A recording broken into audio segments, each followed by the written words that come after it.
Subhanahu wa taala berfirman, "Wa wassaynal insana biwalidayhi hamalathu ummuhu wahnan ala wahnin wa fisaluhu fi 'amain an ishkur li wa liwalidayka ilayyal masir." Ikhwani fid din, azakumullah. Ini adalah ayat yang sangat agung. Ayat yang sangat mulia, juga memerintahkan kita untuk berbakti kepada kedua orang tua. Allah Subhanahu wa taala berfirman, "Wa wassaynal insan." Kami perintahkan kepada manusia, semua manusia diperintahkan oleh Allah Subhanahu wa taala biwalidayhi, untuk berbuat baik kepada kedua orang tua. Ikhwani fid din, azakumullah. Seandainya tidak ada perintah dari Allah Subhanahu wa taala kepada kita untuk berbuat baik kepada kedua orang tua, maka secara fitrah, secara naluri kita harus berbuat baik kepada kedua-duanya. Bagaimana tidak? Mereka telah merawat kita, mereka telah membesarkan kita. Kebaikan-kebaikan mereka kepada kita begitu banyak. Maka meskipun Allah Subhanahu wa taala tidak memerintahkan kita di dalam Al-Qur'an untuk berbakti kepada kedua orang tua, maka fitrah sudah menuntut kepada kita untuk berbuat baik kepada kedua orang tua. Lalu bagaimanakah jika fitrah menuntut kita untuk berbuat baik kepada kedua orang tua, kemudian Allah juga memerintahkan? Ini adalah semakin kuat bahwa kita harus berbakti kepada kedua orang tua.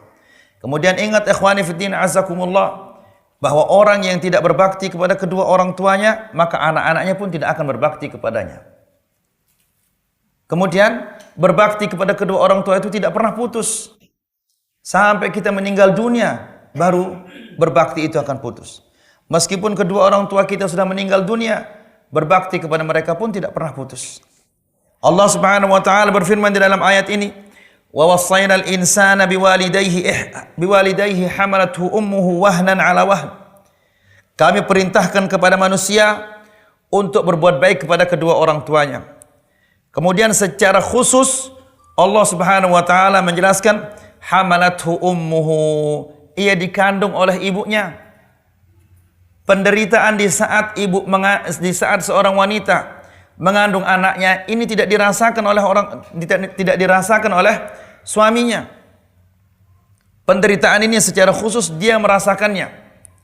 Maka Allah Subhanahu wa taala secara khusus menjelaskan, hamalathu ummuh, dia dikandung oleh ibunya, wahnan ala wahnin, kelemahan di atas kelemahan.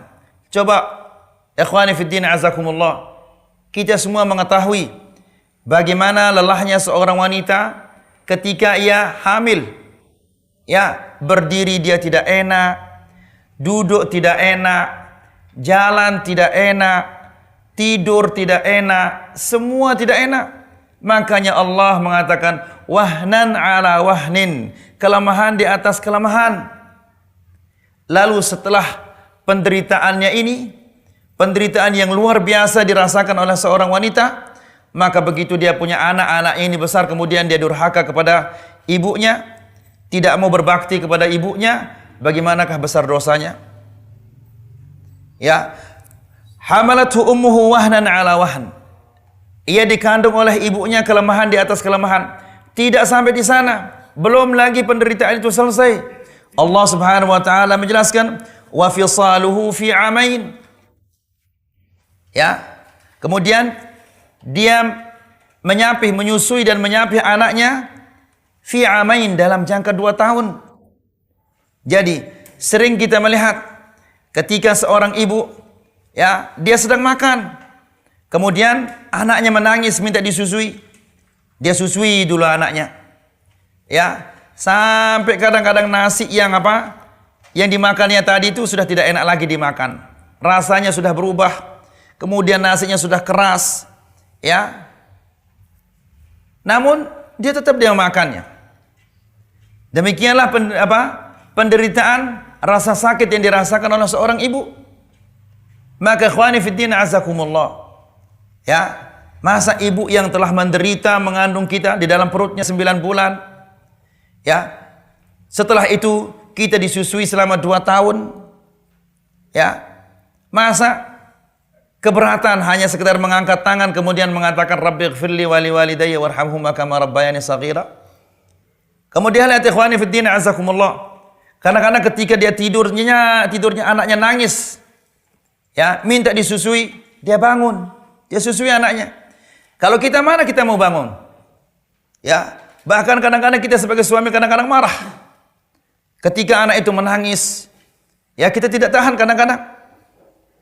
Ya, tapi dia dengan sabar diambil anak itu, digendong, dibawa keluar supaya jangan suaminya terganggu. Ya, la ilaha illallah. Ini penderitaan yang luar biasa. Ya, kita menggendong anak itu mungkin sejam saja kita tidak tahan. Ya, namun dia sabar. Biar malam-malam dia gendong anaknya sendirian. Semua orang sudah tidur, nyenyak, dia gendong anaknya ke sana kemari. Ya, dengan sabar. Maka ikhwani fiddin azakumullah, ibu yang seperti ini penderitaannya, dia adalah berhak untuk kita doakan setiap saat. Ya, di mana saja kita ingat, minta kepada Allah Subhanahu wa taala agar Allah Subhanahu wa taala mengampuni dosa-dosanya. Namun kadang-kadang kita sering lupa kepada ibu yang mengandung kita. Allah Subhanahu wa taala berfirman, "Hamalathu ummuhu wahnan 'ala wahn." Ia dikandung oleh ibunya kelemahan di atas kelemahan. Wa fisaluhu fi 'amain. Dia disusui sampai disapi selama 2 tahun. Kemudian kata Allah, "Washkurli, anishkurli." Bersyukurlah kepadaku. Bersyukurlah kepada Allah Subhanahu wa taala. Ya, ini adalah umum.